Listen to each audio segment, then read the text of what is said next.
In the boundless silence of the cosmos, where ancient energies and celestial patterns whisper secrets beyond human understanding, lies a truth, powerful, undeniable, waiting to be uncovered. As I evangelize my successful forecasts for SpaceX's Starship 2 and Blue Origin's New Shepard 24 missions, I face the skepticism of those who refuse to see. The fanboys in the SpaceX Club dismissed my forecasts as trivial, insisting that the manifested outcomes were simply a foregone conclusion for the space community, and that anybody could have predicted it. But I knew that this was no trivial matter. Then on January 2nd, 2024, at 3:16 p.m., a challenge was cast by an ex-user at BSF42069. Predict Vulcan's launch in 1 week then. Without hesitation, I accepted. Respectfully, I responded, "Thanks for sharing about the Vulcan launch. Please also share time and location for the launch. Since I'm told that these are easy to predict, please also include your personal detailed prediction for the launch and the general detailed consensus in the community for the launch outcome. Once this is received, I will consider if I should make a free prediction for this launch." Within the hour, another responded, at high frequency hertz, confident in his forecast. The launch is on the 8th. As per weather forecasts, there is an 80% chance of go. Regarding the actual launch, it will almost certainly be a success. This is also the general consensus among the community. Not only that, ULA seems confident it will successfully place the payload into the intended orbit. I admired his courage, seeing it as an opportunity rather than an obstacle. Now it was my turn. I saw this as a moment, a chance to demonstrate what ancient wisdom can do.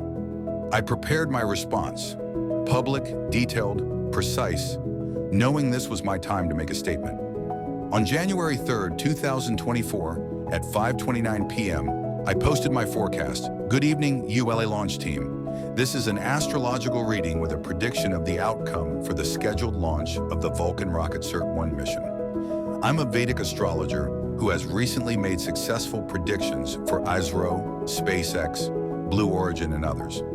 As for the Vulcan rocket mission, the auspiciousness of the chosen launch time of 2:18 a.m. on January 8th, 2023 is mixed.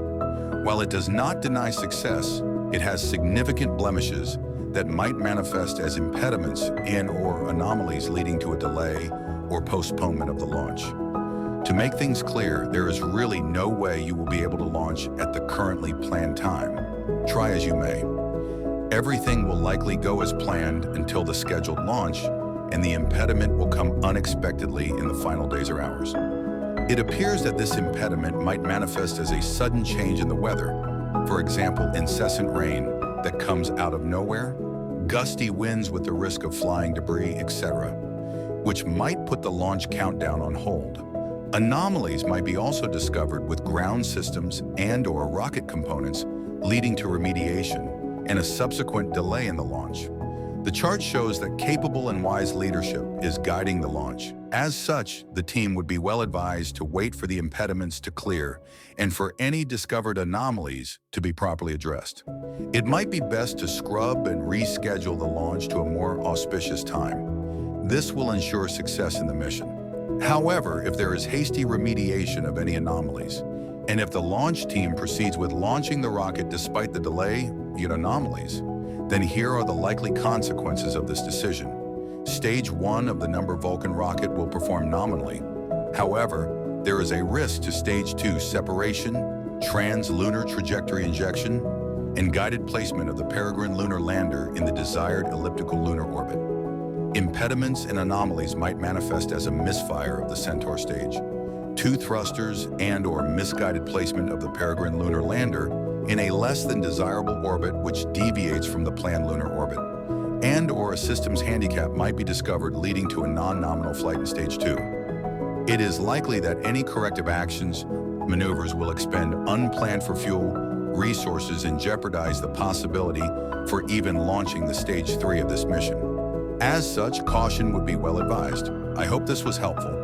If interested, you might benefit from reading my predictions for the Blue Origin New Shepard NS-24, SpaceX Starship 2, and ISRO Chandrayaan-3 launches. My best wishes to the ULA Launch team. Thanks and have an auspicious day. I'm copying these folks who might be interested in this reading. Elon Musk, Gwynne Shotwell, SpaceX, Jeff Bezos, Blue Origin, Firefly Space, Virgin Galactic, NASA, ISRO, and the leadership of India. I promoted this forecast with an ad. Over 300,000 impressions, ensuring the launch teams and space community saw it. As of the morning of January 4th, the weather forecast for the launch site in Cape Canaveral was clear for the launch on January 8th. Absolutely no rain, just moderate winds at 8 miles per hour NNE. It appeared as if my forecast was going to be wrong, but as the universe often reminds us, it has its own plans. Later that evening on January 4th, 2024, signs of change appeared.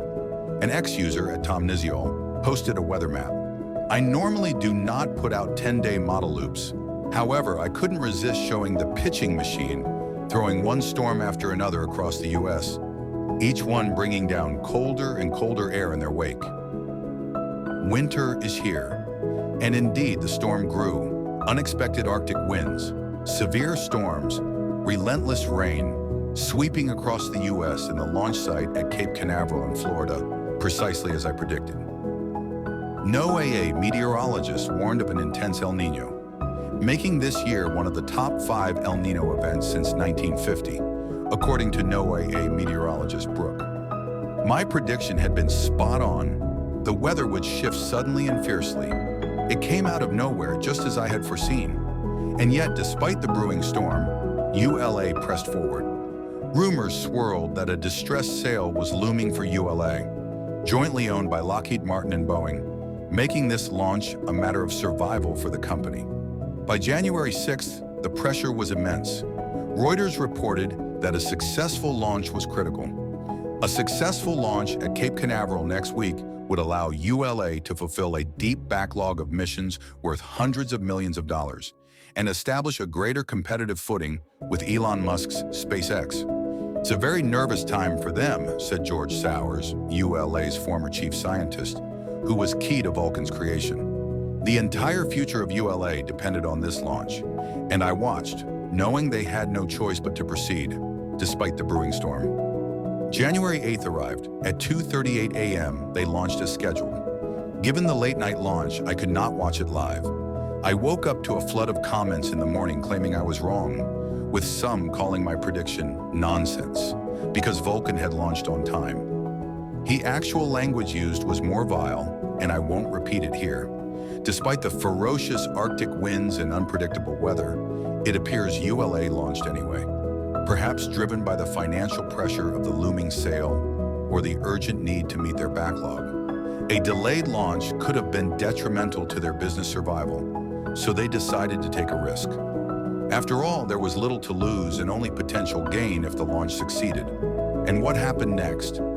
Within an hour of that nonsense comment, Astrobotic, responsible for the NASA-funded Peregrine lunar lander, reported the first anomaly.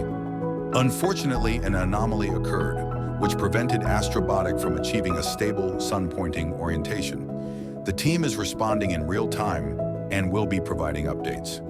Over 20 updates followed in the ensuing days, each revealing the unfolding story, from propulsion anomalies to the eventual complete loss of the lunar lander Peregrine. This was NASA's mission to the moon, following the Apollo landings of the 1960s and 1970s. And it had failed. If they had considered my forecast, it could have been saved. Just imagine that for a moment. My forecast had warned of last-minute impediments, technical anomalies, and mission-ending issues. My reading was clear. Weather would be an impediment. We all saw the unexpected Arctic blast that brought thunderstorms, snowstorms, and tornadoes across the USA, along with inclement weather at the launch site in Cape Canaveral, Florida. It was raining at Launch Complex 41 as late as the morning of the launch day. Additionally, high-altitude winds were present at the time of launch, requiring some steering corrections for the Vulcan rocket. The prediction also clearly indicated that Stage 1 would perform nominally if the launch proceeded as planned, and it did. The inauspicious outcomes were predicted for Stage 2, which in my view included the Peregrine lunar lander and its journey to the moon. We now know that Peregrine's thrusters experienced an anomaly due to a propellant leak.